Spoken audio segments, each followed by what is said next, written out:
What's happening, my friends? It's Cast Sports again, back for another afternoon with the family. Now, as usual, before I get started, let me give a shout out to the JBT community. It's just boxing talk. We're a group of people who just love to talk boxing. And we're always looking for others to join us. And you don't have to have a podcast. The only requirement is you just have to love to talk boxing. That's all. Miss Cass, hashtag JBT. Ray Patterson, straight out of New Jersey. What's up, RP? Let's talk fashion, aka Remo, hashtag JBT. What's up, Remo? Salute to everyone, and welcome to another episode of Cast Sports, the Boxtorian. Today, the knockout. How's everybody doing this hump day afternoon? iBoxing Hub in the building. That's our friend from the UK. What's up, iBoxing Hub? What's going on in the UK today? Salute to everyone. You know what time it is. If it's Monday through Friday, 2 p.m., it's the Boxtorian. And that's me, your friendly neighborhood Boxtorian, bringing you all that boxing history. The greatest sport of them all, boxing. That's why we love it. And we can't get enough of it. But salute to everybody. It's the old hump day, the Boxing Menu Podcast Plus in the building. Got all my peoples in here today. What's up, Boxing Menu Podcast Plus? How are you this afternoon, bro? How's everything going over there at the Boxing Menu Podcast Plus? Always a pleasure to see you in here. Today we're going to talk about the knockout. I got about 25 of the most spectacular knockouts ever, okay? And then I got 10 guys with the most knockouts, okay? I think the most is like 134 in a career. That's a lot of knockouts, isn't it? That's more than the average 3 fighters put together fight nowadays. One guy had that many. Sugar Ray had like 118, something like that. He's in the top 10. Yep. And this show is brought to you today by J Hardcore. Okay, it's Wednesday. A show brought to us by somebody from the chat, and it's J Hardcore today. Gave me the idea for the knockout show. Yep. I always expound on it a little bit more, expand it, but hey, he gave me the idea. And tomorrow is going to be, I started the new series. Every Thursday is going to be a history of boxing in some state in the United States. And we're doing it in alphabetical order. So the first state is going to be Alabama. Every Thursday, we're going to do the history of the state and the country. Start with Alabama. And of course, from Alabama is Deontay Wilder, Joe Louis, Evander Holyfield, and many others. Yep. From the Alabama. We're going to do a history of it. Of course, we're going to do some profiles on some of the people that's from there, talk about them, where they were born, a little bit about their careers, that kind of thing. That's tomorrow. And the profile this Friday is John Henry Lewis, good friend of Joe Louis. John Henry lost his vision in one eye at the end of his career. His career was cut short. Only 8 years, but he had over 100 fights in 8 years. He averaged 14 fights per year. That's a lot of fighting. He fought around the 40s, late 30s into the 40s, around that time frame. Joe Louis, early part of Sugar Ray's, Robinson's career, around in there, yeah. John Henry Lewis. He's our profile Friday. I forgot where he was from, but we'll find out Friday. Right? NBA Finals resume tonight. Where will be the series shifts to Dallas. Boston with a 2-0 lead. Porzingis back in the lineup. It's a wrap. Like I told y'all, I gave Boston the league championship last summer when they got Porzingis from the Wizards in the offseason. Yeah, I said the title belongs to Boston way back then. Yeah. And it was theirs to lose that whole time. They played all season, got the home court. So, yeah. Boston Celtics. Back to the promised land. And, you can tell when a team has good management. Because you take some teams like the Wizards that stay sorry. Constantly getting good draft picks and everything. Every team takes a little drop every now and then, but the Bostons, the LAs, teams like that never really drop that much. They might be out of the playoffs a year or two or something, but they bounce right back. That's good management, You can tell bad management. Like I said, the Wizards, never in the playoffs. Always getting lottery picks, but they never do anything with them. They had Porzingis. I know Porzingis was glad to get out of there.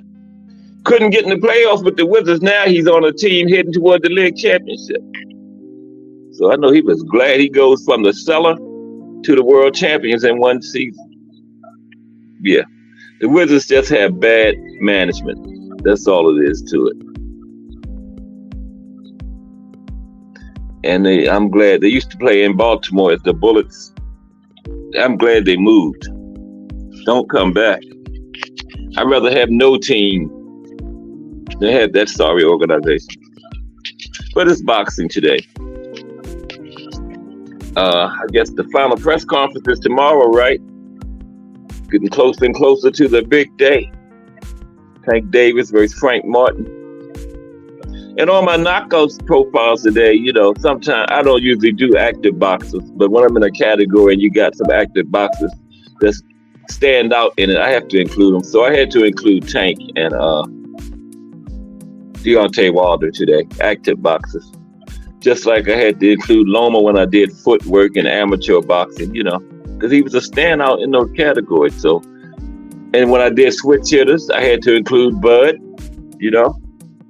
So, and knockouts today, how can I leave Deontay Wilder and Gervonta Tank Davis out? And one of my top knockouts is Gervonta Davis and Leo Santa Cruz. When he put that uppercut on Leo, what was it, like the 7th, 6th? I think it was the 6th. You can really tell early in that fight that it was going to be an uppercut that he took Leo out with, because you could just tell, and that's what got it. The uppercut. And the announcers were just saying, oh, how well Leo is doing against Tank. Look at Leo coming on, all of a sudden, crunch. He was on the mat sleeping. Yeah. It showed you just how biased they are in the way they announced. Remember that? They were just harping on how well Leo Santa Cruz was doing 1 minute, then the next minute he was laying on the mat smiling, sleeping up against that hard ring, against the turnbuckle right there. Somebody should have gave him a pillow. Maybe Derek James or Earl or somebody will remember to bring a pillow to Vegas with him this weekend, because Frank's going to need it. Not unless Derek steps in and stops it, or the referee, before he goes to sleep. Because if not, he's headed to sleep. Okay? Yes, he is. There's levels to this. And Frank is just not on that level. Miss Cass, hashtag JBT, salute. Your cat is in here, Miss Cass. Your kitten. You're always messing with my cords and everything. I hope you don't end the stream.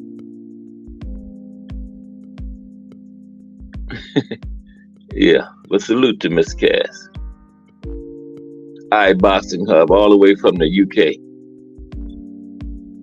Yeah, I guess BN Boxing News is back. He said he was coming back Sunday. Oh, he's okay. He said he was coming back Sunday.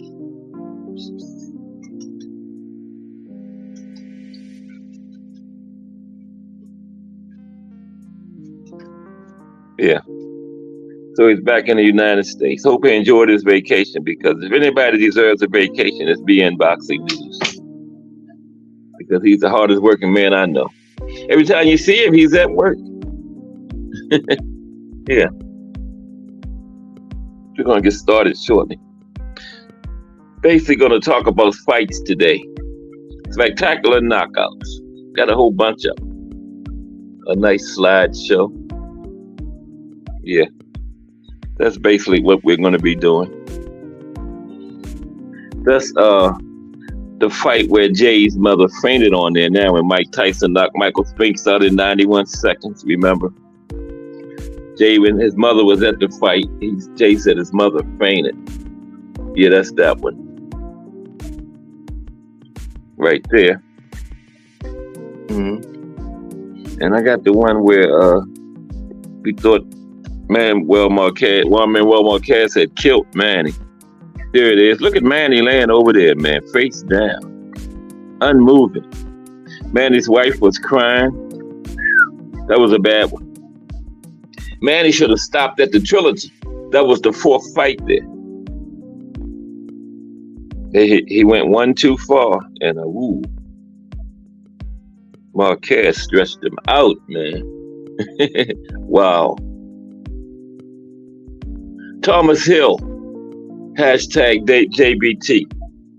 What's happening, T Hill? How are you today? We're going to be talking about knockouts in a very few minutes. Just so more of my friends time to get here so they don't miss too much. They're coming. Uh-oh. What the hell? Oh. My music stopped. I thought, which beautiful day you talking about, T Hill? When Marquez stretched Manny out?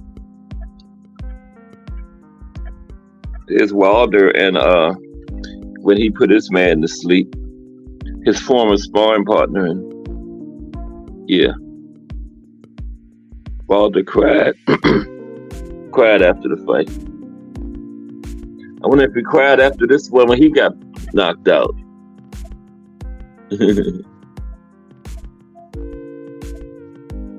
Yeah. Yeah, that's Robert Helenius, right? Mm-hmm.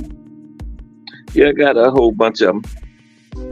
Yeah, but Mike got Michael Spinks in 91 seconds. But remember earlier in the week when I was doing the, I forgot what the show was about now, but the guy, I think it was last week, guy got the guy there in 11 seconds. The first punch he threw in the fight was the knockout punch. They rang the bell, they walked out to the middle, and the guy clocked him, and that was the end of it, 11 seconds. But that's not the record. Sinisa Estrada got some lady out of there in 7 seconds in a women's fight. I got to look. I've been meaning to look that up. Mm-hmm. Yeah, 7 seconds. Can you imagine that? I mean, take a couple seconds just to get out to the middle. Wow, that had to be one of the first punches too. You know? Yeah. But that one for Manny, that was bad. Manny was laying there unmoving. His wife in the audience crying. But Manuel Pacquiao Jr. is in the amateurs now. I know he's got a lot more. Late last year, I remember he had like 9 fights. I think he started last year. So you know how amateurs fight. He's probably got a lot more than that now. Probably up in the 20s. Definitely up in the 20s by now. You know those amateurs, they only fight 3-minute rounds. I addressed that yesterday. The amateurs can have a tournament today, and then they be in the next round, like Friday, they fight today, Friday, Sunday, because it's only 3-minute rounds, you know. And they're still doing the women wrong. The men get 3-minute rounds. The women only get 4 2-minute rounds. What's the difference? It's only 1 minute less. 8 minutes versus 9 minutes for the men. Why do they do that to the women? Just like the professionals. They give them 10 2-minute rounds. But in the amateur, to give the men 3 3-minute rounds and the women 4 2-minute rounds. 1 minute less. What's the I don't know what the story is behind that. Just don't understand that. Oh, you saw that one? Okay. When Senice got out of there in 7 seconds, okay. Yeah. Ooh. Yeah, I haven't seen that yet, T Hill. I gotta check that out. 7 seconds. Wow. They had to just meet in the middle and then it happened, right? Man. Yeah, they definitely didn't belong in the ring together. Oh, there it is. Okay. Got you. Wow. It was Senice Estrada, right? Yeah. That was terrible. 7 seconds. I thought 11 seconds was bad. That's crazy. But actually, 3 cards, sir. Of course, Subriel Matias and Liam Paro. I got Subriel in that one. Y'all think Liam? Well, everybody's got a chance, but how much of a chance does Liam have? And oh yeah, by the way, it's David Avanesian. I was praying it wouldn't be him, but it's him, Boots' opponent, because they were talking about him kind of hard, like last week when Cody first checked out. David was like the first name that came up, and I could tell by the way they was talking about him that it probably was going to be him, and it's him. Man. Like I was talking to T. Hill earlier, Boots should move to 54, you know. I know he wants to be undisputed and everything at 47, but if the other guy's not fighting you, you're not going to get it. So just move up. And those guys at 54 will fight him. Zoo and Fundora, Earl. I don't know about Bud. Zayas is up there. Yeah, he's got a lot of smoke at 54. But like T. Hill was saying earlier, he might, the smoke at 54 is with PBC though. So I don't know if Eddie doesn't have too much at 54 that I can think of. Yeah. PBC has the smoke at 154. So yeah. But that's what Boots needs to do. You know, Cody Crowley, I think that eye thing was just an excuse. He never wanted to fight Boots in the first place. You know, remember last year, the most he had made was $100,000 on a fight, and they offered him $1 million, 10 times more than he'd ever made it. He turned that down, remember? So this time he finally signs, and now look at that, he's backing out. So he didn't want to fight Boots. So Boots, move on up. You see what's happening. He hadn't fought in a year. He can't keep doing that. Remember, he fought Beal, what was it, June 1st or July 1st last year? I know it's been a year. He can't keep doing that, man. Before you know it, 3 years of it being went by. He'll have like 2 fights. So, you know, And then the haters are loving it. You know, he's ducking. He's not fighting anybody. But how can you fight anybody when anybody will fight you? You know what I mean? He's in a catch-22 situation between a rock and a hard place. No win for Boots. Not unless he moves to 54. The fights will roll in. Oh, those guys would always smoke up there at 54, man. Then the Zayas, Brian Castano, I guess. But they said the exchange rate down there is off the charts. They said $500 US is like 40,000 in Argentina, where he's from, and he made $1 million against Charlo, so he's probably a billionaire down there. No wonder he's not fighting. Castano is probably a billionaire in Argentina from what he got paid from the 2 Charlo fights. So that's what happened to him. That explains it. But yeah, we got Fundora, Earl up there at 54. Bud ain't gonna fight Boots. He don't want to mess up that Canelo fight, potentially. The potential Canelo fight. So, well, let's get ready to start on the knockout. That's what we're doing today. The knockout. Everybody okay? It's Wednesday, hump day. Winding down. 2 more wake-ups before we see the face of boxing in action again. Just 2 more wake ups.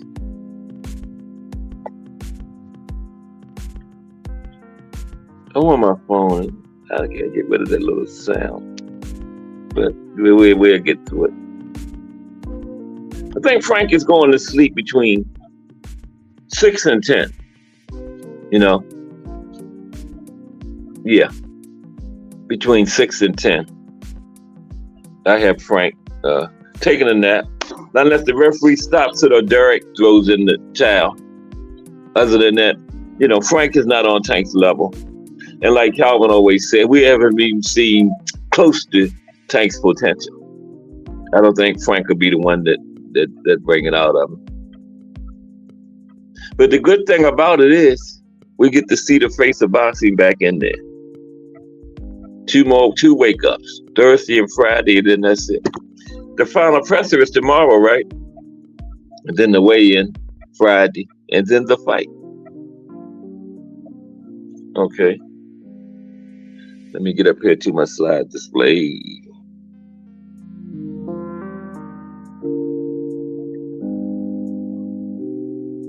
I didn't mean to turn the music up that going loud. Oh, God, what the hell?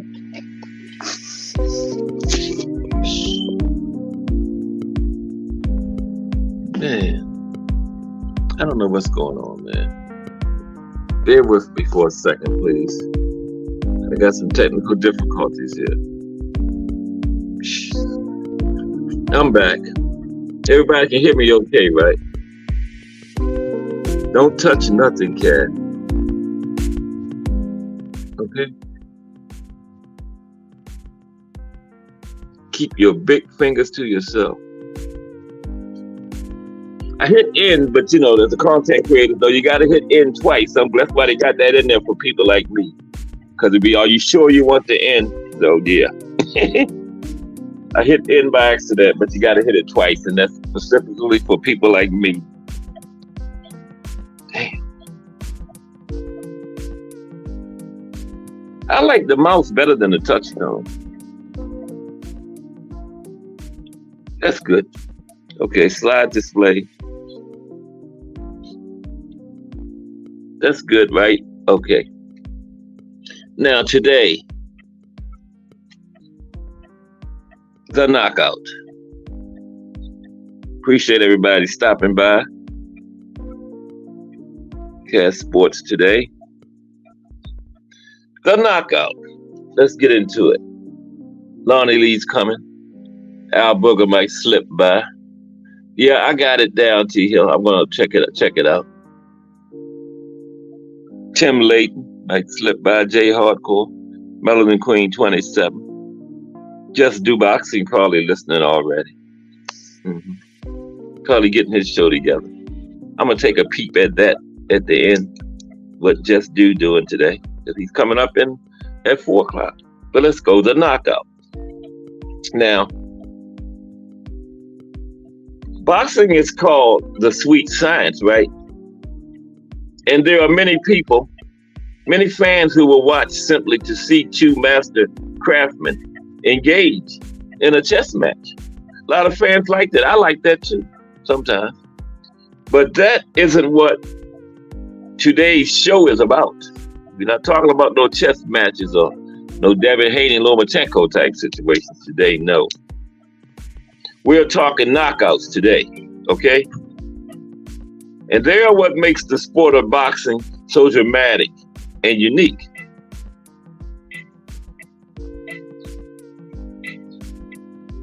Fewer things in all of sports are as electrifying as a one-punch knockout, okay?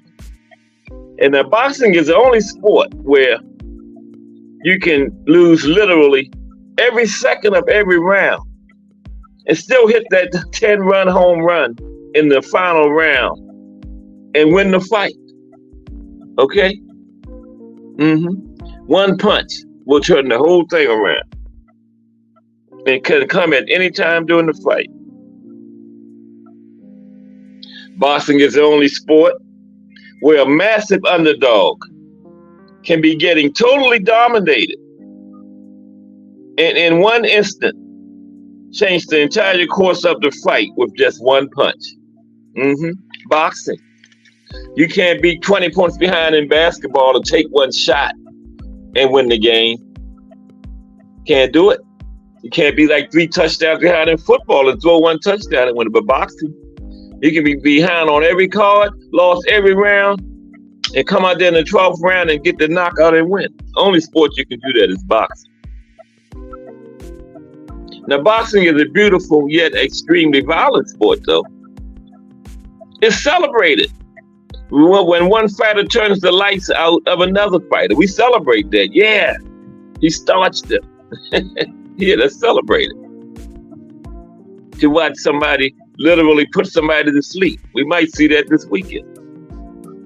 Now, it is fun to watch a long touchdown pass or a kickoff returner take it to the house, right?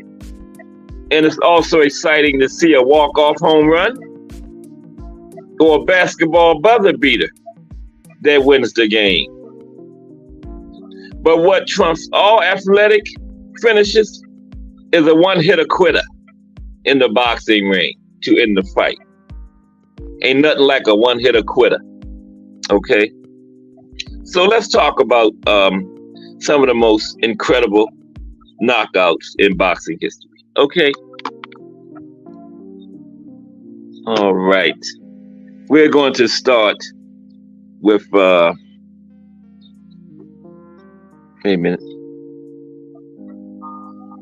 That's Juan, but not Juan Manuel. We're going to start with Sergio Martinez. Wait a minute. Yeah, that is Sergio Martinez. No, that's Deontay. Yeah. Sergio Martinez. Second round knockout of Paul Williams. November 20th, 2010. Not too long ago. That's Sergio standing up there, see? Yeah. Got Paul on the mat. Now, this was in 2010. Now, the previous December, these two southpaws had given fans a 12 rounds of exciting action and a Fight of the Year candidate, right? With Williams taking a close points win. So if you had wanted to wager that either, let alone Martinez, would win the rematch by a stunning one-punch knockout in just the second round, you would have had people lining up to take your money. But in fact, that's what happened. You would be the one adding to your bank account. Martinez caught Williams with a perfectly timed overhand left that detonated on Williams' jaw and knocked him out cold. See, he's on the way down right there. Knocked him out cold.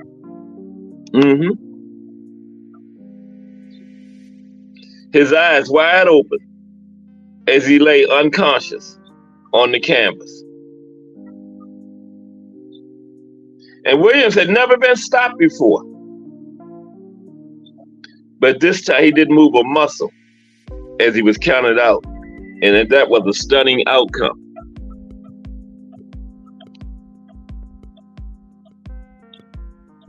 Know who that one is? That's not that.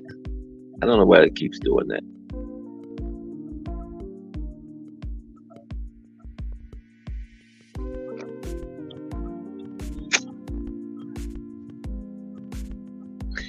Bear with me.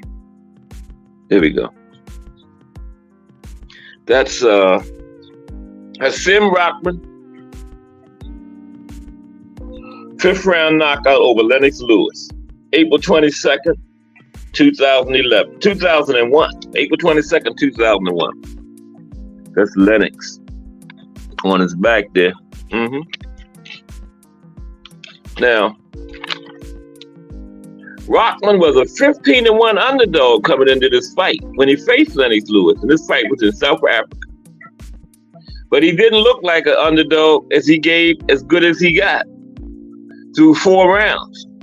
And in the 5th round, he backed Lennox up to the ropes, fainted, and then unleashed a right hand that toppled Lewis and relieved him of his World Heavyweight Championship. Yep.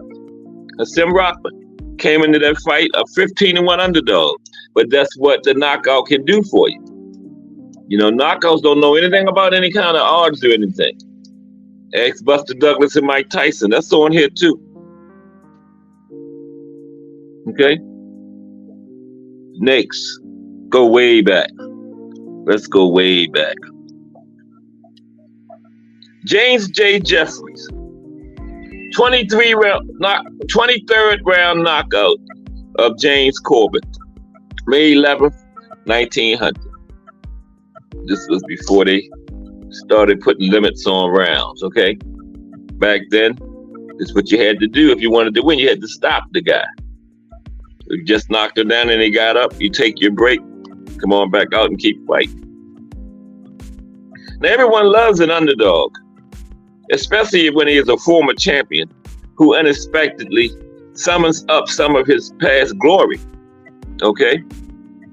Now, Corbett had been written off by most after his loss to Bob Fitzsimmons and Tom Sharkey.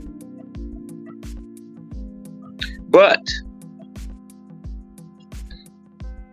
for 22 rounds, and to the delight of the assembled spectators, he gave the hulking Jeffries a boxing lesson and appeared on his way to an historic victory. But a single right hand to the jaw knocked Corbett unconscious in round 23 and silenced the crowd. 23 rounds, he was winning all of them. But in the 23rd round, Jeffries, who was it, Fitzsimmons,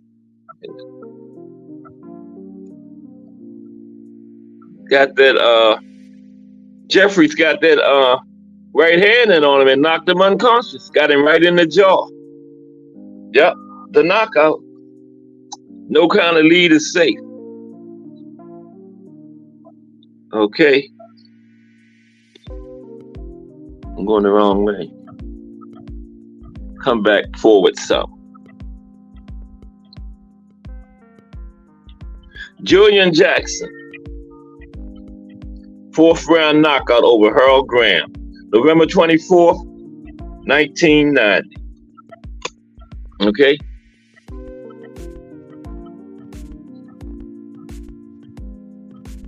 November 24th, 1990. One of the most brutal one-punch knockouts ever. Won lead-fisted Jackson his 2nd divisional title and further cemented his reputation as an all-time great puncher. Now, Graham was favored, and he had dominated the first 3 rounds to such an extent that Jackson's eyes were swelling shut, both of them. And after the 3rd round, the ringside doctor informed Jackson and his team, his corner, that he would soon have no choice but to stop the fight, right?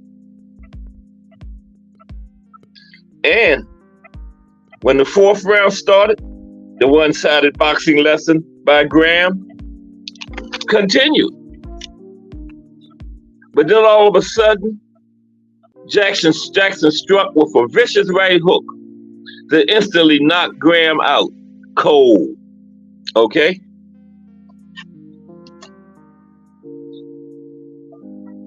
Had lost every second of the first 3 rounds, and to that point in the 4th, both eyes swollen shut. But he got that vicious right hook in there and won the fight. The knockout. Oh, come on, Cass. What are you doing?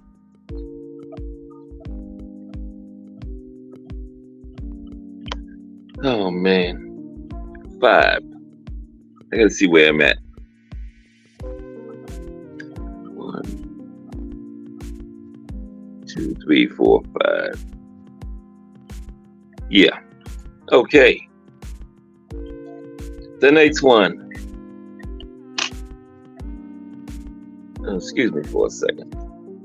That was the next one is Antonio Tarver and Roy Jones. Yeah, that's them. Antonio Tarver, second round knockout of Roy Jones, May 15th, 2004 was when this would happen. Nobody coming? Nope. Okay. Now, for years, a very cocky Roy Jones Jr. appeared unbeatable. Then, very suddenly, all of a sudden, he wasn't. He had never been seriously hurt in a fight, let alone stopped.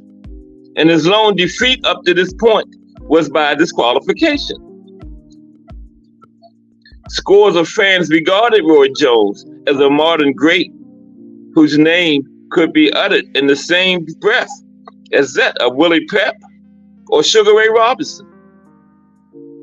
So imagine the shock when they saw a single left hook from Tarver in the fight in only the second round. Yep, Tarver got him out of there in the second round. There's the left hook right there, see it?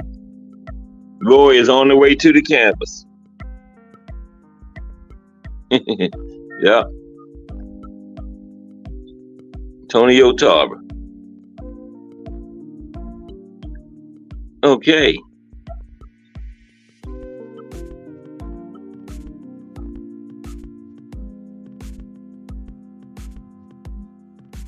All right. Mike Weaver, 15-round knockout of John Tate in the heavyweight division. This was March 31st, 1980. Okay.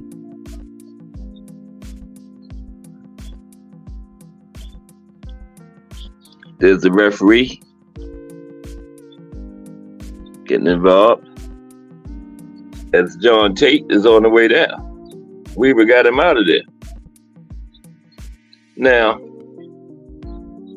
knockout wins don't come more dramatic than this one. Tate may have been paper champion, but he was highly regarded by many and was being groomed for a big money fight against ex-champion Muhammad Ali. He blew that. All he had to do was get by Weaver, a journeyman, with 9 losses on his record. That's all Tate had to do to get that Muhammad Ali fight, was get by this journeyman with 9 losses. And for 14 rounds, Tate dominated the fight. But in the 15th round, a desperate Weaver got home the biggest punch of his career, a left hook that put Tate to sleep. And that single hook changed completely the lives of both men. Weaver remained a force in the heavyweight division for years to come, while Tate quickly faded away. And he was fighting for a fight with Muhammad Ali, the big money fight, and he blew it. Okay.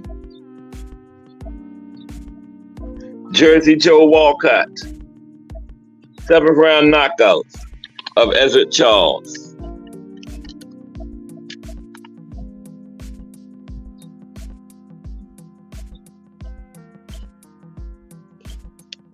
Let's see here.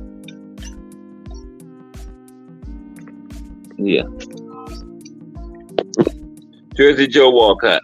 This was July 18th, 1951. I'm not on the right fight. I don't know how they got in there. There's Jersey Joe Walcott as a Charles right there. Yeah, I don't know what that is right there. But it's not the one I'm looking for. Yeah. Did I miss one? Oh, I did. I missed one. No, I didn't. Jersey Joe Walcott, 7th round knockout over Ezzard Charles. Okay? July 18th, 1951. Now, in this, his record 5th attempt at the heavyweight crown, Walcott was a 9-1 underdog, and he had lost the previous 5 chances. 9-1 underdog, not to mention the oldest challenger ever for the title. 2 previous meetings between Charles and Walcott had been decided by the scorecards, both in Charles's favor. But this time, Jersey Joe abruptly landed a massive left hook in round 7 that put the great Cincinnati Cobra down for the count. A single perfect shot earned Walcott the title after 15 years of chasing it. Jersey Joe finally got his title, only to lose it to Rocky. That's in here too. Now here's I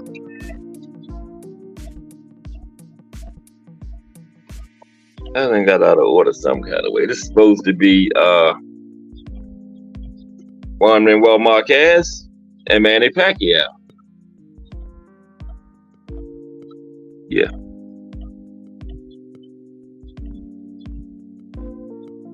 But I showed you that earlier, remember? Bear with me for a second.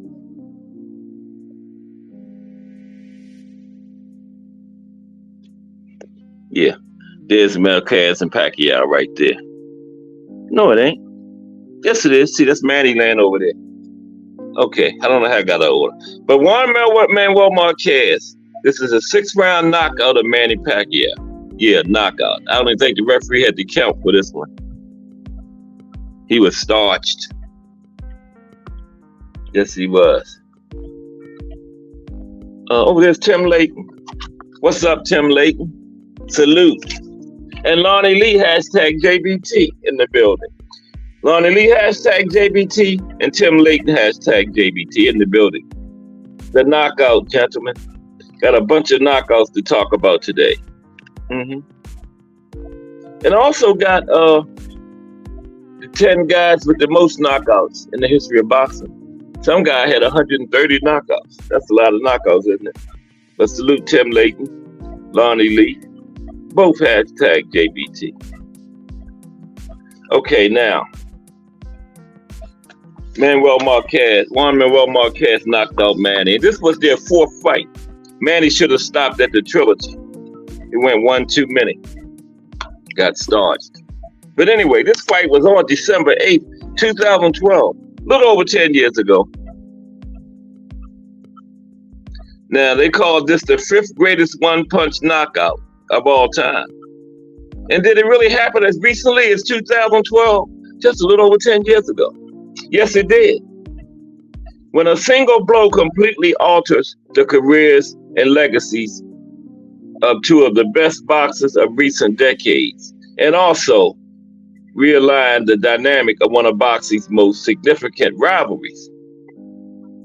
Pacquiao boasted an excellent chin, and Marquez appeared to be taking the worst of things between the 2 fighters, when a big Marquez right hand ended the fight in the 6th round. There it is. Yeah, I thought he had killed Manny. He was laying there motionless. Now I got to get back to where I was at. Oh my goodness. I'm changing my stuff all around.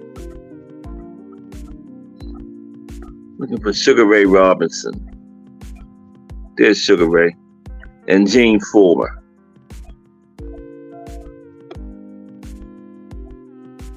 Yeah. No.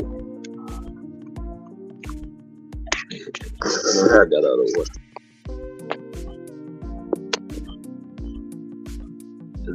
That's Sugar Ray.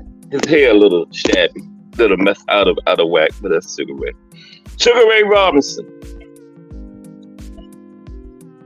5th round knockout over Gene Fullmer, May 1st, 1957. Okay. Now, Gene Fullmer was without question one of the toughest boxers of all time, no doubt. Just as tough as Jack Dempsey, man we talked about last Friday.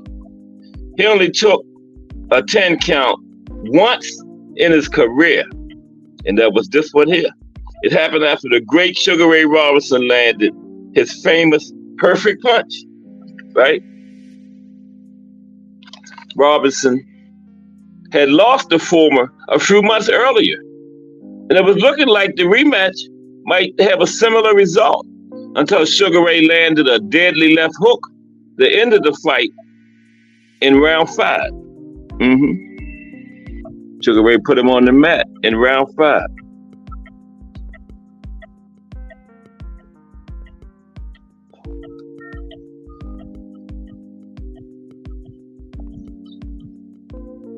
Yeah, I'm a little out of order, but I'll figure it out.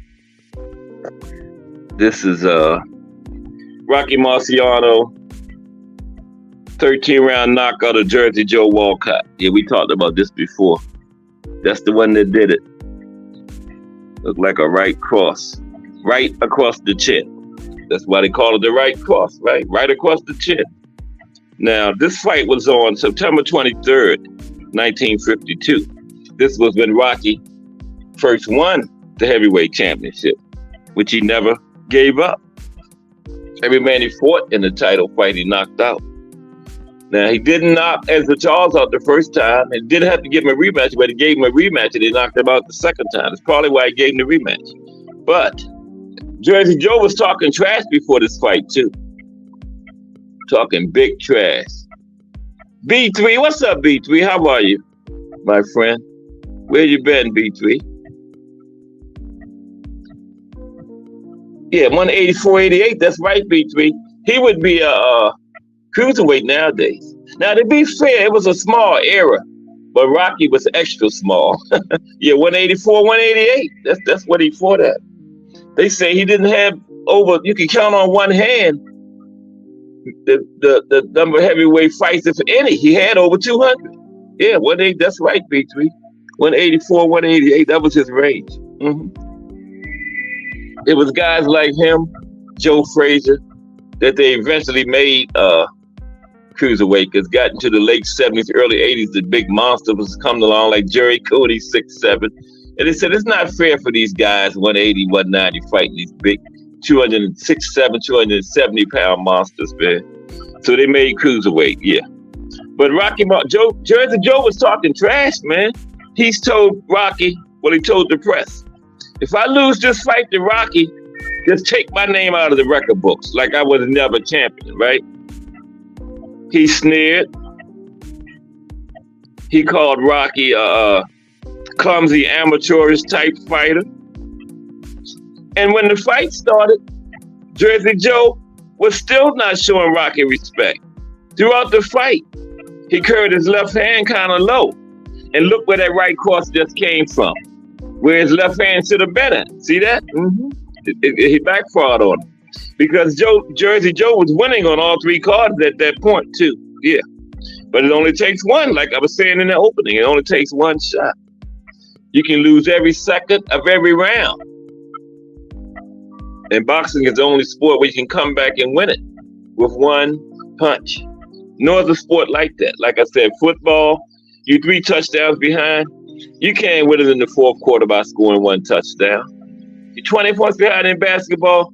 You can't make 1 3-pointer and win it. But in boxing, you could be behind on all 3 judges' cards, haven't won a round, but 1 punch can win the fight for you. Mm-hmm. Rocky wasn't that far behind, but he was behind on all 3 cards. But yeah, Jersey Joe was curling his hands low, talking trash, and got caught by Suzy Q. That's Rocky's dangerous right hand, Suzy Q. But anyway, yeah, he was curling his left hand low throughout the entire fight, daring Rocky to catch him with one of them big shots, daring Rocky to get Suzy Q in there. Now, Rocky was far behind on points in a grueling battle. Rocky went down for the first time in this fight, 1 or 2 times. Archie Moore knocked him down the other time. Rocky finally got that big shot in, slugging Walcott with a perfectly timed right hand that instantly put Walcott to sleep. He was asleep before he hit the mat. And he was unconscious for like 5 minutes, I think, something like that, yeah. He was on the mat for a while. Mm-hmm. So that's why you got to be careful what you say. This clumsy amateurish fighter put him to sleep. Those were his words, not mine. Those were Jersey Joe words. Rocky was a clumsy amateurish fighter, but he put him to sleep. Now we go way back. This is get up there, man. This is Robert Fitzsimmons, 14th round knockout over James Corbett, March 17th, 1897. Like I said, way back there. Now, let's see. That's Fitzsimmons on the left.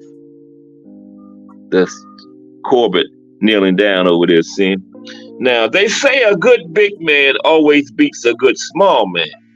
But when middleweight champion Robert Fitzsimmons challenged heavyweight champion James J. Corbett for the title, heavyweight title, the unexpected happened in a very unexpected way. Now, by round 14, Corbett appeared headed to a one-sided points win, the heavyweight, right? He had largely controlled the fight, almost throwing a shutout. And he had even come close to stopping Fitzsimmons a couple times. But suddenly, out of nowhere, Fitzsimmons landed a body shot that put Corbett on the canvas, writhing in agony. And he was counted out. Yeah, he must be getting himself together, because see him, he's up kneeling or something now. But the fight's over. He's counted out. So the good little man won that one. The good little man. Sometimes a good little man wins. I'm back on track. Yeah, there's George. Big George is next. And Michael Moorer. Now, George Foreman knocks out Michael Moorer in the 10th round, November 5th, 1994. This is second George, when he came back. The second time, remember? Let's talk about it. Okay. Yeah, nobody came in. But what's up, B3? Good to see you. I haven't seen B3 in a while. Okay. Now, Big George Foreman knocked out Michael Moorer, November 5th, 1994. And that was historic, because you know what happened? He became the oldest heavyweight to win the title. Was the oldest man in boxing for a while until B-Hop took that. But Big George is still the oldest heavyweight. Now, this was 2 full decades after Big George lost his heavyweight title to Muhammad Ali back in 1974. 20 years exactly. Not to the day, but to the year, 74. This was 94, right? And at this point, George was 45 years old. He landed the historic right hand to become the oldest fighter to ever win the heavyweight title. Okay? And at the time this happened, George was far behind on the card, right? And it was minutes away from defeat and likely the end of his career. But Big George finally got a right cross home that crashed into Moorer's chin in round 10 and put him down for the count.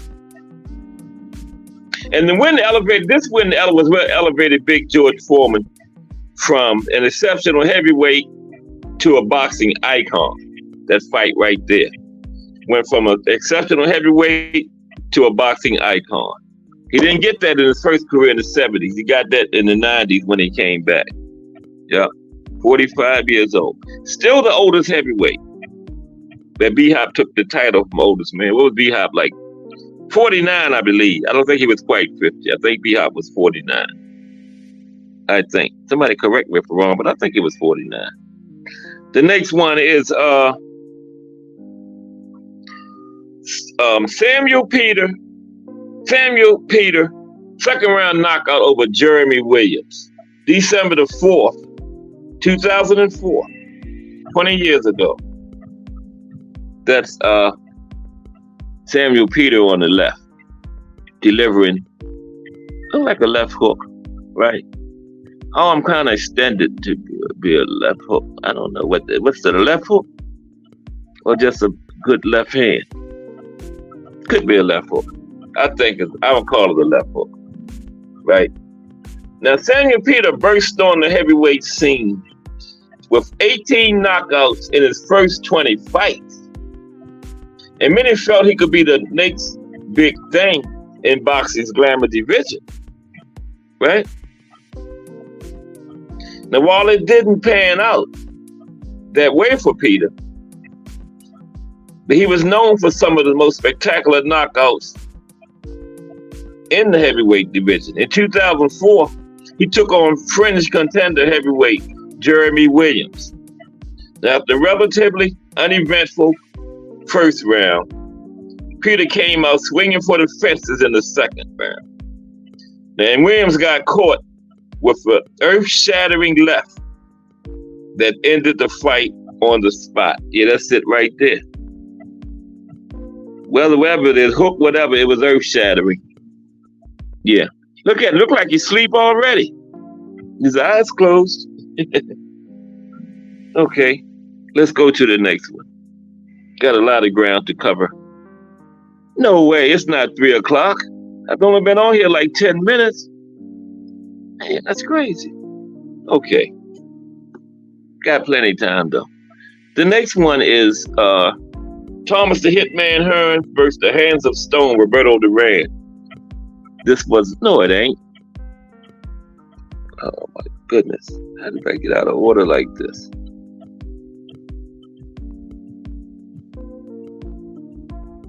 Oh boy. I saw when it happened, but I'll get it back.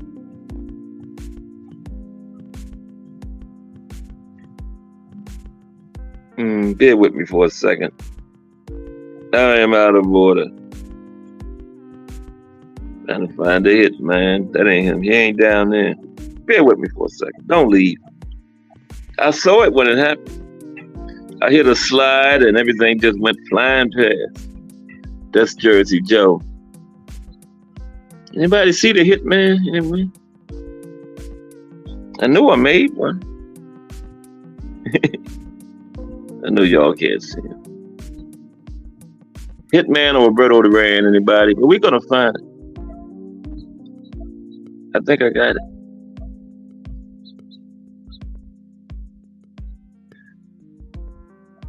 No, that's old. Bear with me, please. We're gonna get it together.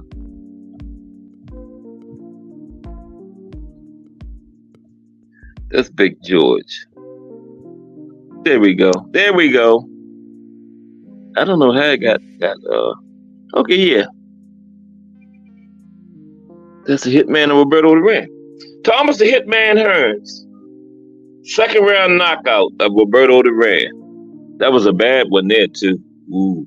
I saw that one live. But not at the fight, but I saw it as it happened. I think I was at the Baltimore Arena on the closed circuit. That was a version of pay-per-view back in the 70s, 80s. They showed it in theaters, basketball arenas, on college campuses, or professional arenas, and you had to pay a fee to get in. Showed it on the big screen. You know, you had to come out in public for the pay-per-view back in them days. Now you can lay back in the comfort of your home and watch it, but we didn't have that back then. And it wasn't that much, though. Yeah. It used to be fun. Everybody be packed in there, boxing fans, you know. But yeah, this one, Thomas Hearns, Roberto Duran. Second round knockout by the Hitman. 2 of the 4 Kings.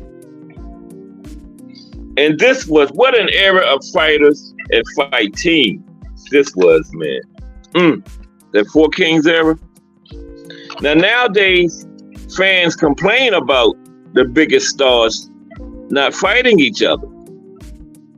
But in the era of these two guys, fighters like Thomas Hearns, Roberto Duran, everybody fought each other, man. And everybody had losses. Wasn't no such thing as back then. You was going to lose to somebody. Because somebody said your name, you know, like Tubriel talked about T.O. and everybody called them names. That happened back then. That was your next fight. You didn't get away with that stuff back in them days. That was your next fight. And it was like 3-4 months away. It wasn't no next year or nothing. It was your next fight within the next 4 or 5 months. Okay. Somebody had to win, somebody had to lose. That's how they did it. You know, you ain't gonna call me out of my name. So Hearns and Duran met at 154. And they both had belts there, had titles there. Duran came all the way from lightweight, 135. And he went all the way up to 175. Yeah, Duran did. Came from 135 and he fought up as far as 175. Yes, he did. That's a long ways. hmm And but Duran used to blow up like that between fights anyway, though. Yeah, yeah. But he would get back down and do his thing. He didn't do that in the '70s. That was later in his career. Now the '70s, Hands of Stone, that Duran, that man won 71 fights and lost one in the '70s, man. So if he was blowing up whatever he was doing something right. 71 and 1, that's crazy. The only one beating was Esteban de Jesus, and then he came back and beat Esteban de Jesus twice. Okay, so he got his get back 2 times over. But anyway, yes, this was at 154. They both had titles at 154. And Duran was known as a pressure fighter. High activity, good boxing skills too, and had great punching power in both hands. Underrated defense. Good punching power. Great punching power. Now Hearns was the prototypical boxer, puncher. And Hearns also had great power in both hands. And he was known for his exceptional jab, man. Yeah. And one time they said Hearns was a light punching boxer. That's hard to imagine. But Emanuel Stewart brought that power out of him. But that power had to be already in there because you can't teach power. You can't teach chin. Like you can't teach speed. They always say in football. I said you can't teach power. You can't teach chin. Now you can change the technique and make the power, increase it or whatever. But it's got to be in there. And McQueen probably could speak to that better than me. But yeah, that's just what I say. Okay. Anybody come in? I hear somebody say something. Oh, B3 say, good to be careful. It's a great show for this upcoming weekend. Yeah. What you predicting, B3? I got like 6 to 10. You know who I'm picking, B3. I got 6 to 10 though. Yeah. Yeah. Tank is on here. I got Tank. I couldn't do a knockout show. I usually do Former, but I couldn't do a knockout show and leave Tank and Wilder out of it. They're both in here somewhere. But yeah, now this fight between Duran and Hearns only lasted 2 rounds, but it was a dynamite ending. Hearns exhibited awesome power in this fight, ending it by dropping Duran flat on his face. Flat on his face. Oh boy, my display done got all. Oh, I'm back in order because the next one is Tyson and Michael Spinks. Yeah, that was the one where Jay and his mother attended, and Jay in Vegas. Jay said it's when Tyson knocked Spinks out in 91 seconds, his mother fainted. Yeah, Mrs. Hardcore fainted. Yeah. There's Real Prison Talk with Coach Tommy. What's up, Coach? That's Coach Thomas Morris's new channel, Real Prison Talk. Subscribe to it. It's another fire addition to the JBT network. Real Prison Talk with Tommy. That's it. Yeah, Real Prison Talk with Tommy. Okay. We got another show starting up live this Friday at 7. Angry White Men. William Old School Ranch and D1. I still don't believe Old School White though. But Angry White Men, Old School Ranch and D1, man. Be careful going in there. Because they fits both of them like a glove, man. Yeah. But that's going to be Friday at 7 p.m. Another fire addition to the JBT. I'm looking forward to it. All jokes aside, looking forward to it. Angry White Men and Prison Talk with Tommy. Real Prison Talk with Tommy. Make sure you subscribe to it. I subscribed yesterday. I was one of the first ones. Now, Mike Tyson, first round knockout over Michael Spinks, June 27th, 1988. Oh, and I didn't tell you Hearns and Duran. That fight was June 15th, 1984. Tyson and Spinks was June 27th, 1988. Now, can you imagine being one of the unlucky people who paid for this fight on pay-per-view? Yeah, they had pay-per-view coming to the homes by 88. But one of the unlucky people to pay for this fight on pay-per-view got up to go to the kitchen and get something to drink. and came back and the fight was over. Can you imagine the frustration in that, man? Michael Spinks shocked the world when he moved from light heavyweight to heavyweight, went up 2 divisions, just skipped cruiserweight. We had cruiserweight then. And he was undisputed light heavyweight, dropped, vacated his titles, went up and challenged Larry Holmes, right? And then he shocked the world even more. He beat Holmes back to back. I don't think he won either one of them, but the judges did, and that's what counts, right? But Cash Sports counts didn't mean nothing. The judges said Spinks won, Spinks won. But he shocked the world again when he did that. And when he beat Holmes twice, that set up the fight with Tyson, right? He should have let Holmes win because he got starched in that Tyson fight. Ooh, wait. Now, Spinks and Tyson fought in 1988. And it was one of the most hyped heavyweight title fights in history. And guess what? That's all it was, hype. That's all it was, hype. Tyson was all over Spinks soon as that first round bell rang, immediately. And he dropped him 2 times in the first minute and a half of the fight, right? And after the second knockdown, Spinks was counted out and the fight was over. Just 91 seconds after it started. And it was a really hyped up fight, man, but that's all it was hype. It was no fight at all. Now here comes this one. Well, I wish Al Booker was in here. Me and him disagree over this every time I bring this up. This is Al Booker, you ain't in here, is you? This is Julio Cesar Chavez, 12th round TKO over Meldrick Taylor. March 17th, 1990. Y'all know what happened. Richard Steele stopped it with 2 seconds left. Let's talk about what happened. Now, Julio Cesar Chavez entered this fight on a 68-fight winning streak, having never lost in his professional career up to this point. 68-0 right then. But he needed a miracle to win number 69, which was this fight, right? And entering the 12th, and he got that miracle, by the way. Entering the 12th and final round, Chavez desperately needed a knockout. Taylor had insurmountable leads, but we found out later. He had insurmountable leads on 2 of the 3 judges' cards. Had the fight won. All he had to do was make it to the final bell.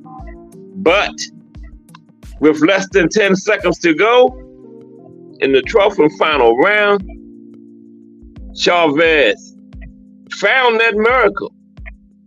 He dropped Taylor to the canvas with a huge right hand, right? Now, Taylor was on his feet at the 6 count, got up at 6. But referee Richard Steele decided he was unresponsive and stopped the fight with 2 seconds left, man, in the contest, giving Chavez one of the most controversial and incredible stoppages in the history of boxing. So my question is, how much more damage can you do to a man in 2 seconds? 2 seconds left, 1001, 1002, it's over. How much more, if the man got some damage done to him, it's already done. Especially if he was leading, had the fight won. Richard Steele, are you related to Tony Weeks? Man, that was crazy. I saw that fight too, by the way. Yeah, I saw that. Man, I was mad about that. That was crazy. And Chavez had all this hype about being unbeatable and all this and that and the third. And Meldrick Taylor went in there and beat him and got robbed, man. How you stop a fight with 2 seconds left? What kind of more damage can the man do? 1001, 1002. It's over. So if anything damage was done to it, it was already done. It wasn't no you stopping the fight, man. Richard Steele got that envelope after that fight. They should have checked his bank account. Or did he have anything down there in the Caymans or, them little countries down there where they hide their money? Yeah, they should have. Some kind of investigation should have been done on that, man, because that did not sound right at all. But it happened. But they had a rematch, and Chavez just washed it. Taylor was never the same after that, man. That takes something out of you mentally. Put a lot into that fight. Lou Duval was pissed off. That was Taylor's trainer. I thought he was going to whip Richard Steele's ass after that fight, man. I said, it's going to be another fight. Yeah. But that was crazy. But let's move on to the next one, okay? Yeah, that's Buster. That's the big one. That's the biggest upset in the history of not just boxing, sports. See, Mike. Oh, I got my cat sports thing in the way of Mike. You can see his legs and stuff. I don't want to mess with nothing because I'd be to turn the whole thing over. You can see part of Mike laying down there, right? Can't y'all see him? Yes. That's when Buster Douglas shocked the universe, not the world, the universe. Let's talk about this one. Now, this fight was, I think it was February 11th, 1990, right? The biggest upset in boxing history, and a good case for the biggest upset in sports history. I call it that, not boxing, sports history, man. Buster was a 42-1 underdog. Anybody put any kind of substantial money on that fight is still living off of their winnings. Anybody put any kind of substantial money on Buster? 34 years later in 2024, still living off of their winnings. Haven't worked a day since. 42-1 odds, man. Now, Mike Tyson entered the fight as the undisputed heavyweight champion of the world. Buster Douglas entered the fight as a fringe contender who had been knocked out in the only other title fight he had been involved in by Tony Tubbs. Okay? Only been in one championship fight, he had been knocked out.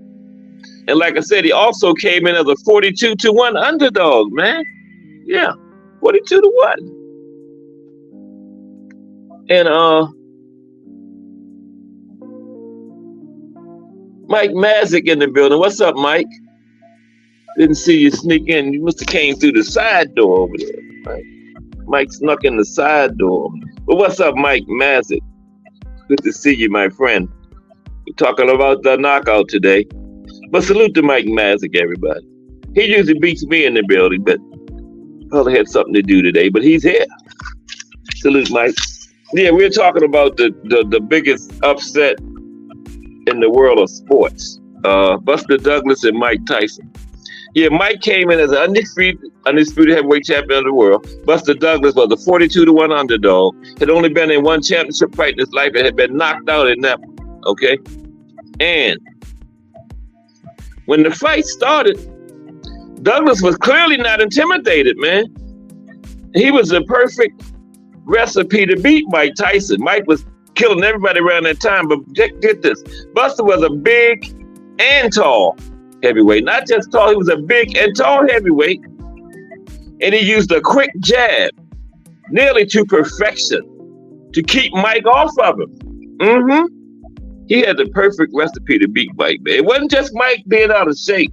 Buster was on point that fight, man. If he could have fought consistently like that, he would have been a force to be reckoned with, man. He was a big, tall heavyweight with a great jab, and he used it almost to perfection. Had like a quick jab, man. Get it out there, back, kept Mike at bay. And Buster got, and he wasn't hesitating to let his hands go neither. He had Mike totally confused.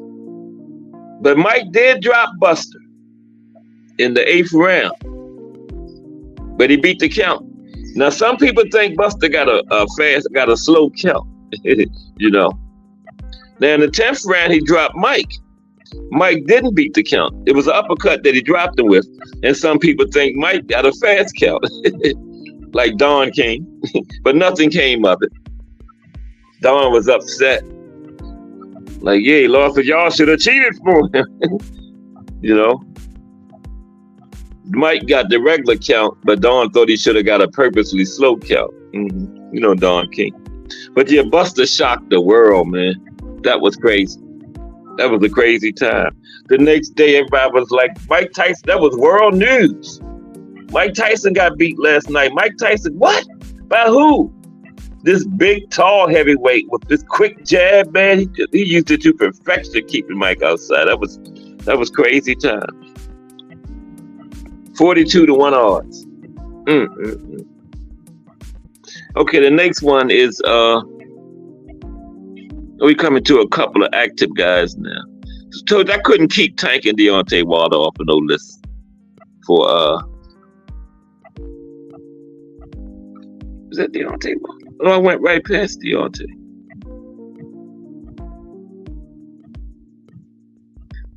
Oh my goodness, yes.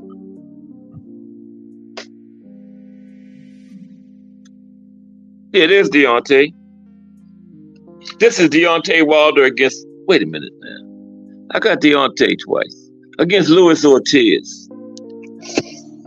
No, Luis Ortiz. That's the one. Deontay Wilder versus Luis Ortiz. This fight took place on November 23rd, 2019. Not too long ago, about 5 years. Now, Deontay Wilder is a special fighter. Well, used to be anyway. I don't know what he is now. But he has proven to be one of the greatest knockout artists of all time. Not just his era, all time, man. His knockout statistics is just off the chart. His knockout rate and all that. Is it still in the 90s? No, I don't think so now. Yeah, after those last two. I don't know, it might be. But Wilder showed that his unbelievable power could knock out Luis Ortiz for the first time in Ortiz's career. Ortiz had never been stopped before Wilder got it. And the timing of this fight was between fights with Tyson Fury. Right, he had the first fight, and this was like a fight in between. Okay, and the Bronx Bomber was looking for a statement win before getting back in there with Fury, and he definitely got that, firing a big shot through the guard of Ortiz, landing on his forehead. Now that shows you Wilder's power, because normally a fighter is dropped from a punch to the chin, jawline, maybe the nose or temple, but not the forehead. That's the kind of power Wilder got. Him in the forehead and dropped it. Okay? Yeah, that's a testament to the type of power Wilder got. And there goes, why did the music stop? Oh, it scares me when that music stops. I be thinking the stream gonna go off. There's the face. Is that the face of boxing? Yeah. Yeah, that's Tank. Ain't it? Cause you look kind of crazy. Yeah, that's him. Yeah, and Leo Santa Cruz. Yeah, I had to put that one in there. Okay, Gervonta Tank Davis knocked out Leo Santa Cruz in the 6th round. Yeah, it was the 6th round. I was right. Okay, 6th round knockout by Tank. This was on October 31st, 2020, Halloween. 4 years ago, Halloween.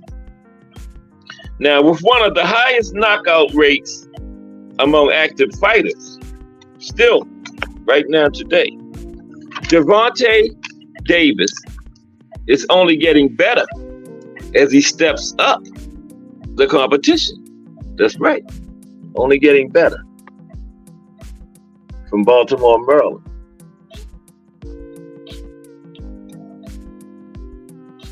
Only getting better. Bobby Brown said him and Mike partied all night before the fight. Taking your okay. Again yeah, I heard that.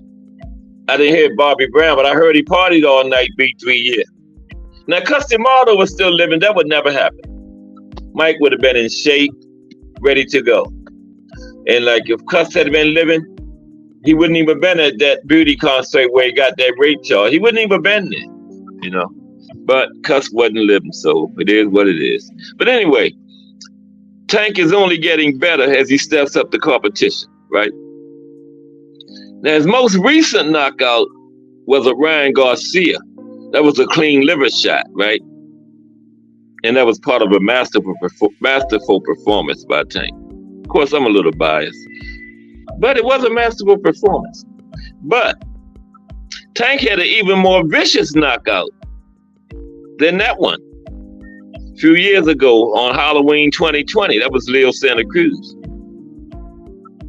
Tank went up against talented Mexican fighter Leo Santa Cruz. Now, Tank came out looking for looping power shots in the form of lead hooks and uppercuts, remember? And it seemed clear early in the fight that it would be an uppercut that would do Santa Cruz in, remember? The uppercut was coming through early. And in the 6th round, Tank landed a bomb of an uppercut. And he was on the back foot, right? That demonstrated how good his power is. And after that, Tank became like a shark with blood in the water. He put non-stop pressure on Leo, right? And he put Leo to sleep with another well-timed and accurate uppercut. Gervonta Tank Davis. I got Canelo on here too. I don't dislike Canelo, just the way he moves sometimes, man. You need to fight that monster. That Mexican monster. I want to see it. Now, ain't no guarantee that Benavidez will beat Canelo. You know that? Canelo could very easily win that fight, but Canelo don't want no challenge. He want everything to be easy, right? He don't want to test himself anymore. He want to take all easy ones. Well, not easy. Ain't nothing easy about two grown men in there throwing hands at each other's heads, but he want to take very winnable ones, put it like that. He don't want to take no Benavidez or anything like that. And Canelo kind of phony too. He just said he don't want to bring a smaller man up, but he just brought Jamel up 2 weight classes. So what is he talking about? Coach made a good point. He's scared he might lose to Bud. That was a good point Coach made the other day. Or when I had that all-star panel Monday night. You got to start stopping by on Mondays, B3. B3 Monday is the JBT panel discussion where the whole entire show is just boxing talk. I dropped the link early. So if you get a chance, stop by some Monday. Been having some fun, excellent shows. Okay, so Canelo, Amir Khan. That was when he stopped Amir Khan in the 6th round, remember? Cinco de Mayo, May 7th, 2016. Almost 10 years ago. Now, Canelo Alvarez against Amir Khan was definitely just bad for Amir Khan, right? Canelo was on the verge of replacing Floyd Mayweather as the face of the sport, remember? And he used the Amir Khan fight to make a big statement. So Amir was just in the wrong place, wrong time. And Canelo poked and prodded his way to finding the right range against Amir Khan until he was able to land an overhand right that left Khan flat on the canvas. The victim of one of the greatest one-punch knockouts of all time. Yeah, that was serious, that knockout he put on Amir Khan. And he was looking for that statement performance, because remember, Canelo was getting ready to take over for Floyd as the face then. And then poor Amir Khan just happened to be the one, man, that got demonstrated on. Yeah, poor Amir. Okay. Roy Jones, oh, this was a good one here. Roy Jones Jr. against Art Serrano. This is that one-punch job for Roy. Remember that one? He just jumped in there with that one punch and got this guy out of there, man. I don't even know if that's if that's Serrano. I just picked some picture. That might be. I don't even know what Serrano looked like, tell you the truth. I can't remember. I remember when Roy jumped in with that one punch, but that might be him. I don't know. But anyway, this fight took place on April 3rd, 1992. Okay? April 3rd, 1992. Now, a list wouldn't be a knockout list if Roy Jones wasn't involved. With so many great knockouts that showcased his unique style and finishing ability. His fight against Serrano put his skill set on full display. Now, at the time of this fight, Roy was still establishing himself as a name in the sport of boxing, right?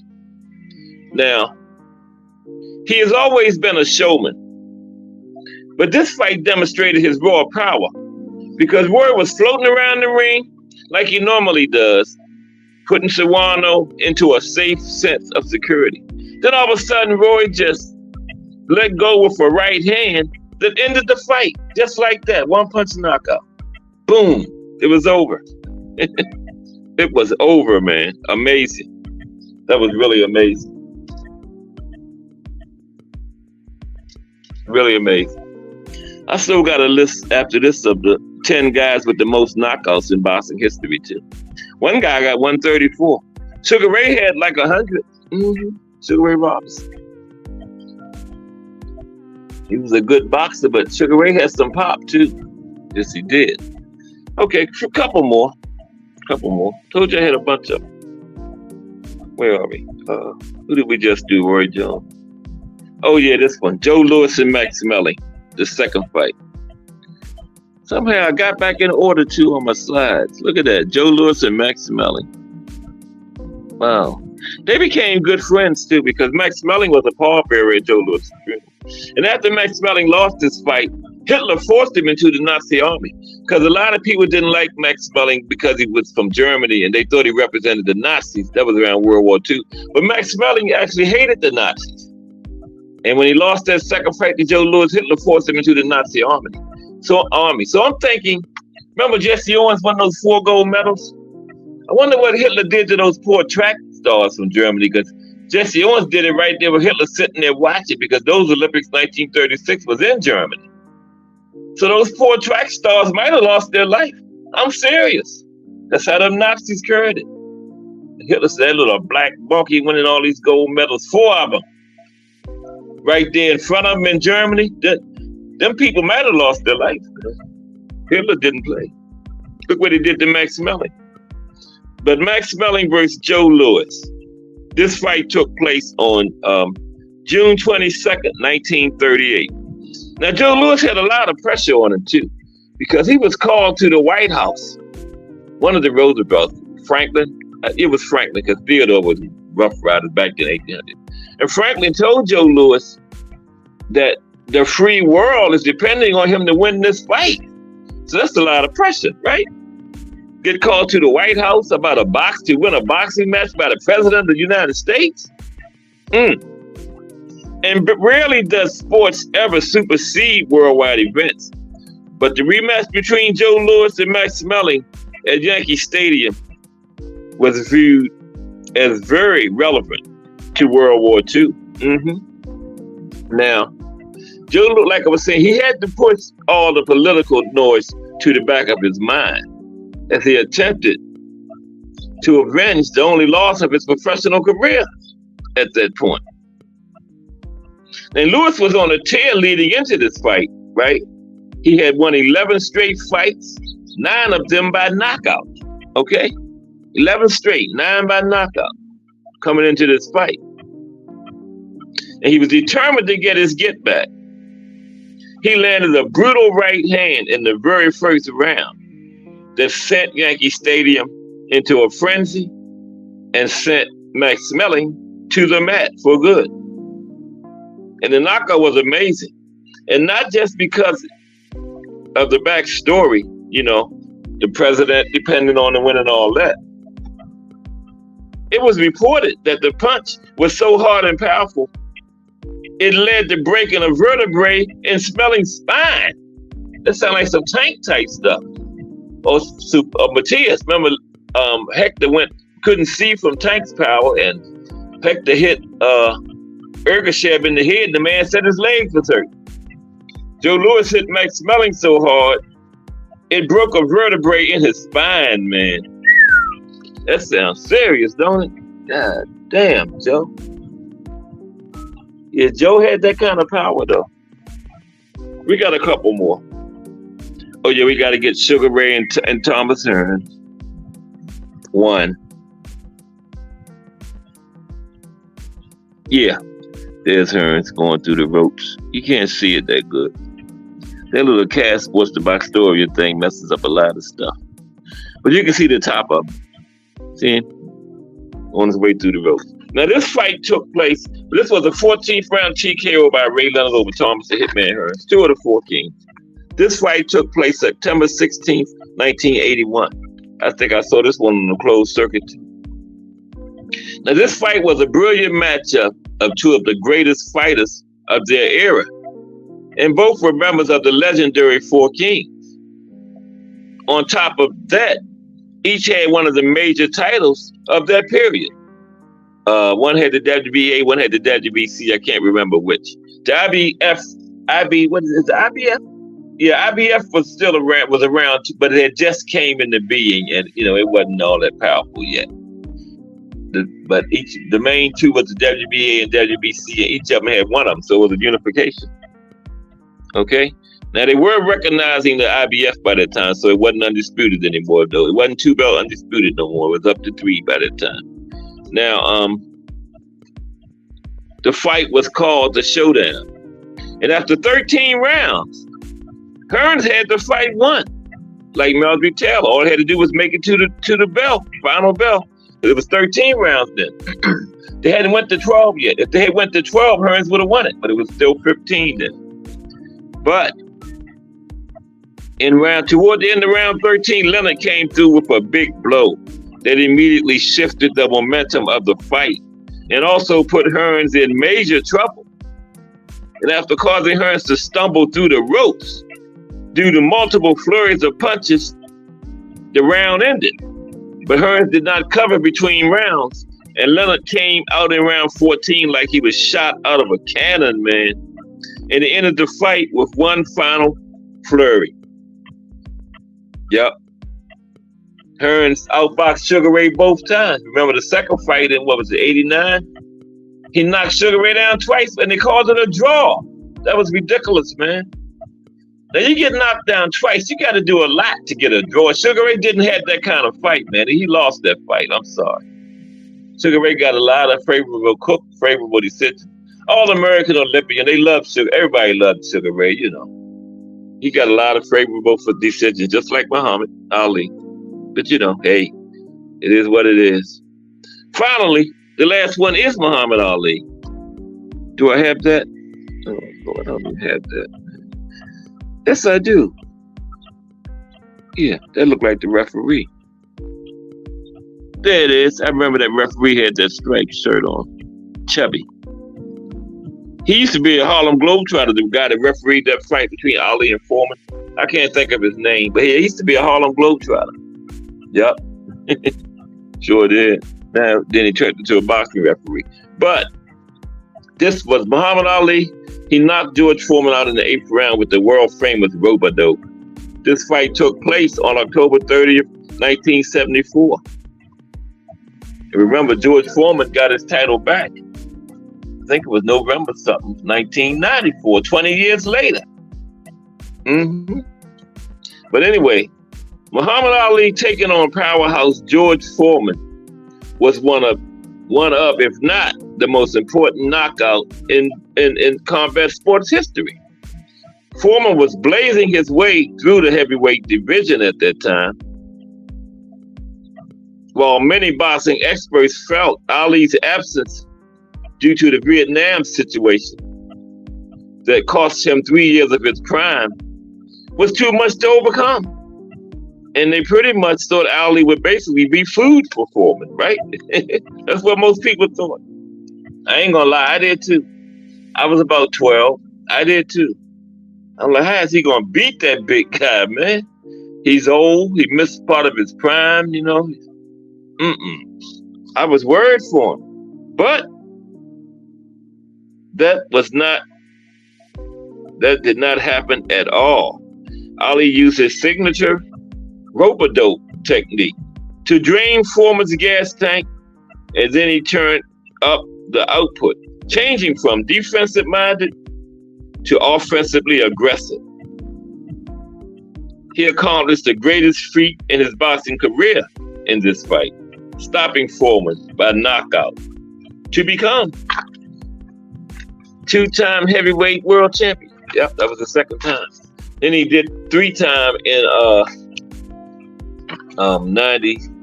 78. when Spinks beat him, and then he took it back from Spinks. Remember? Yeah. Now I got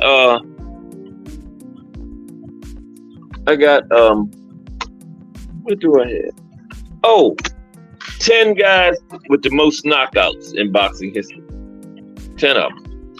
Let's look at them real quick. Finish it all. Getting close to Just Do Boxing. Now Billy Bird has the most. There's Billy. Come on, Billy. Get your ass up there. Oh, Lord. Billy, what the hell is going on? What happened? Oh, no. Don't tell me this thing can really go out on me. Oh, damn. Yeah, I was looking at the wrong thing. I was looking at the desk. There it is. There's Billy. Now, Billy Bird, he was, give me a minute now. He had 139 knockouts in his career. He won 200 fights. He had 293 fights. He won 200, lost 73. No. He had 253 fights, right? 353. What am I talking about? 353 fights. Won 260, lost 73, 20 draws. That's a lot of draws. But I guess 357 fights, I guess it's not a lot of draws, right? But anyway, Billy Bird has been the greatest knockout artist ever. Okay, and he retired in 1948. No one has broken his record in the last 75 years. Almost all boxing experts believe that his record would never be broken because today's fighters do not fight as often as the boxers of Bird's era. Yeah, that would never be broken. Nobody will ever get 139 knockouts. No way. Billy Bird was one of the most active boxers in the world, and he fought in 356 fights during his career. I thought it was 353. Yeah. Okay. And Sugar Ray got like 100 too. Just 10 of them real quick. Next is Archie Moore. The Mongoose. Yeah.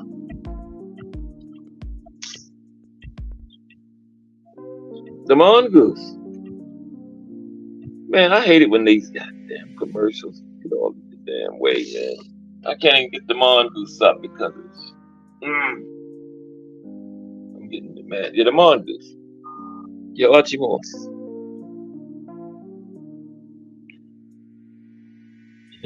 Yeah, Archie, how many knockouts did Archie have? Archie had, they won't tell me. Bear with me for a second.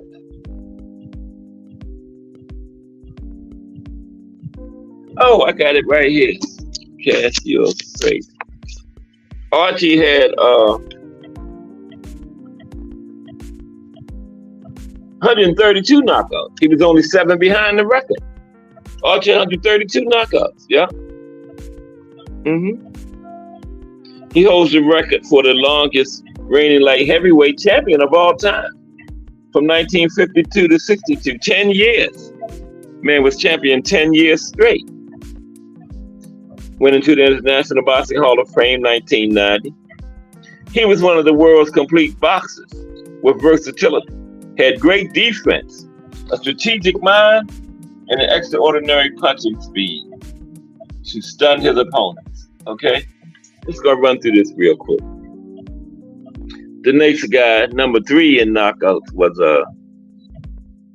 I don't know why I just keep doing this. I'm getting ready to give up. There we go. I believe it was Sam Langford.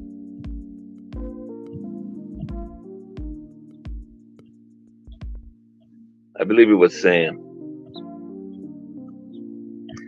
Oh, I got it on my notes. No, it wasn't Sam.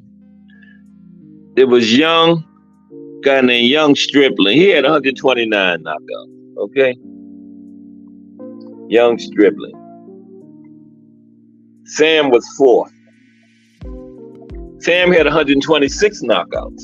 Sam Langford, that was a bad man then. Knockout rate was 70, was 80%, 70.79%. Okay, just had a lot of them. Knockout rate wasn't super high. Now there are two kinds of people in the world: cool people who appreciate Sam Langford, and others who aren't good at anything and probably don't recycle. But yeah, next at number 5 was a guy named Buck Smith. Buck had 123 knockouts. Oh, wait. I forgot to show Buck. There's Archie, there's young Stribling. He was third in knockouts. Sam Langford right there, he was fourth. Come on, there's Sam. This guy was fifth, Buck Smith. Buck had 121. Nobody will even catch the number 10 man on this list, man. No way, not possible. Nobody will ever get 100 knockouts. Just won't happen. Number 6 in knockouts, Clarence Reeves. There's Clarence. Clarence had 118 knockouts. Okay? 7th in knockouts, all-time knockouts. Kid Azteca with 100, it was the tie for 7th. Kid had 114. There's Kid. And George Ardwell had 114.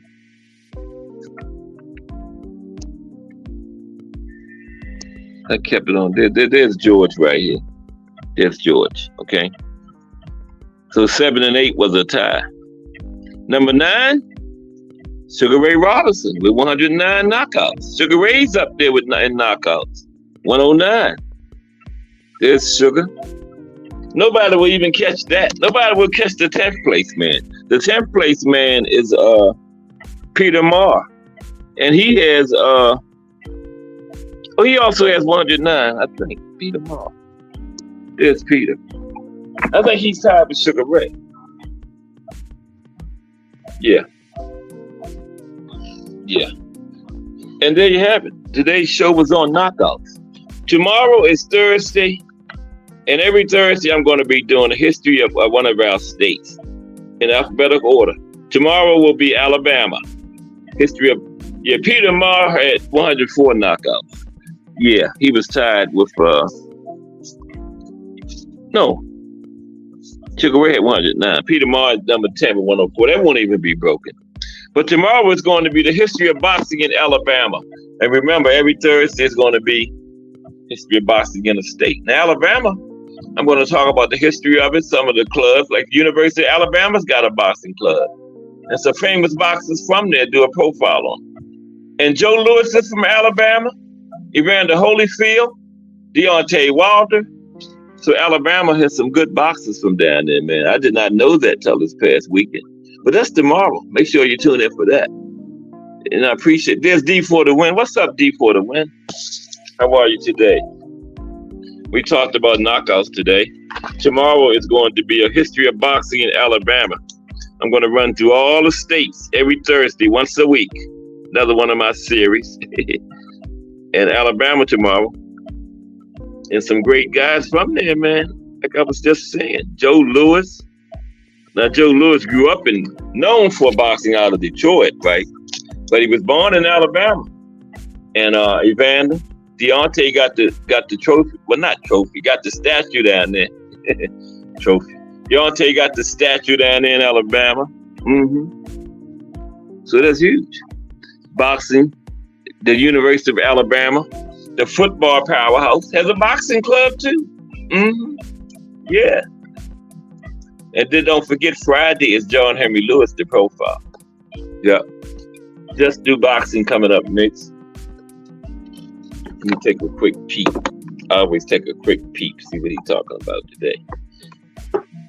And appreciate everybody. It looked like everybody enjoyed the knockouts, so everybody stayed hung around. I gotta take a nap when I finish. I'm tired. But yeah, I appreciate everybody for rocking with me though, my growing channel. We're going to get there because Rome wasn't built in a day, but we are going to build it. together, right? I'll be monetized pretty soon. I'm inside of 100 watch hours. Gonna be that little dollar sign down in the corner. Cash App is open now though. It's on there. Dollar sign CAS 2878. And no, don't forget, yeah, the raffle. I can't get the commercial to work like everybody else got, so I do it word of mouth. The raffle is $10 for a 55-inch color TV, man. Where they do that at? Where you gonna get a 55-inch color TV for $10? Nowhere. I got two of them, but I ain't paying no $10 for it, that's for sure. Damn. Yeah, my lights look terrible, man. God damn. Everybody hit the light?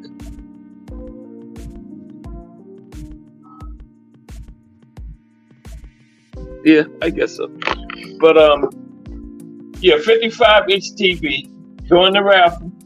I'm gonna put the Cash App in there. $10 a ticket, and you are welcome to take as many chances as you want. It ain't one of them contests, but only you can get one. Why do people do that? You're having a raffle that somebody can only buy one ticket. You don't like money? That's so stupid. You can buy as many tickets as you want to. You want 100? What's that? $1,000? Something like that. Yeah. I'm the JBT treasurer.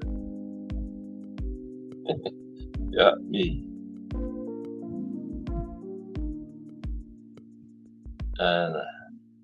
So yeah, send your $10 to this Cash App right there. We gotta challenge each other. We each gotta get one person every day. And I think I got one yesterday too, because I don't know if I was the one they heard talking about it, but they put it in during my show, so I'm taking credit for it.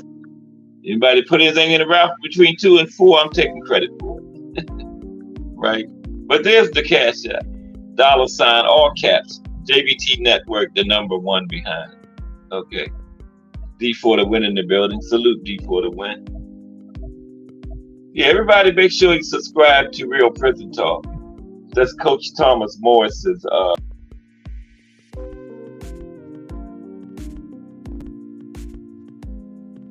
I don't know if the link was all caps or what, but yeah, get over there and subscribe to Coach. That's gonna be and don't forget Angry White Men Friday, their kickoff show. Be careful when you go in there though, because that name Angry White Men fits both of them like a glove, and they go from 0 to 100 in like 2 minutes. Okay, so tread lightly in that chat. Okay, I will.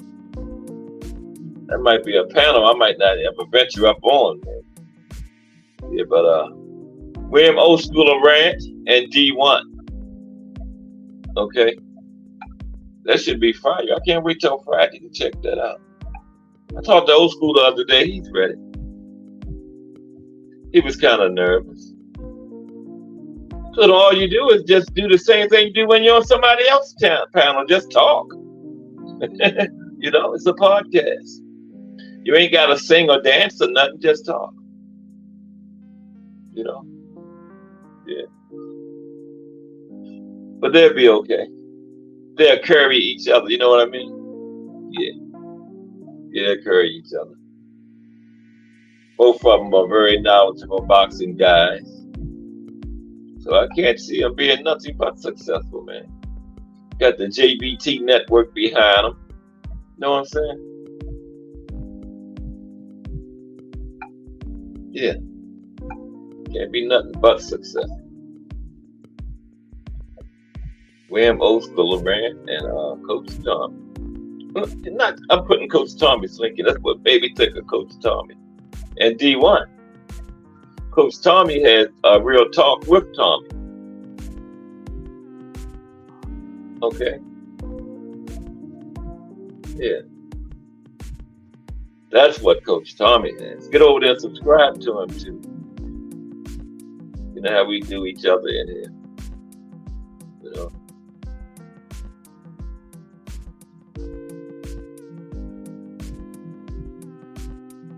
Gotta work together on this thing so we all can be successful. So go over there and subscribe to Real Prison Talk. There's this link. Hit the link, go subscribe, and come on back for these. Well, I only got 3 minutes, so hit the link. But okay, just time for Just Do Boxing. I always do my little rundown at the end. We had that time was our fast. Unbelievable. D for the win. Mike Mazik, Tim Layton, hashtag JBT, Lonnie Lee, hashtag JBT, Thomas Hill, hashtag JBT, the Boxing Menu Podcast Plus, iBoxing Hub, our friend from the UK, Let's Talk Fashion, aka Remo, hashtag JBT, excuse me, Ray Patterson, straight out of New Jersey, appreciate your RP, and Miss Cass, hashtag JBT, the Executive Vice President of Cass Sports. I'm just an employee. That's all I am. I don't get paid well neither. Might have to go on strike or something one of these days. But I appreciate everybody for rocking with my growing channel once again. It's time for Just Do Boxing, the voice of these YouTube streets coming up now. Don't meet me there, beat me there. But I will definitely be there. Don't meet me there, beat me there. I will see you there. That's what I meant to say. Everybody have a great day. Cass Sports. Thank you.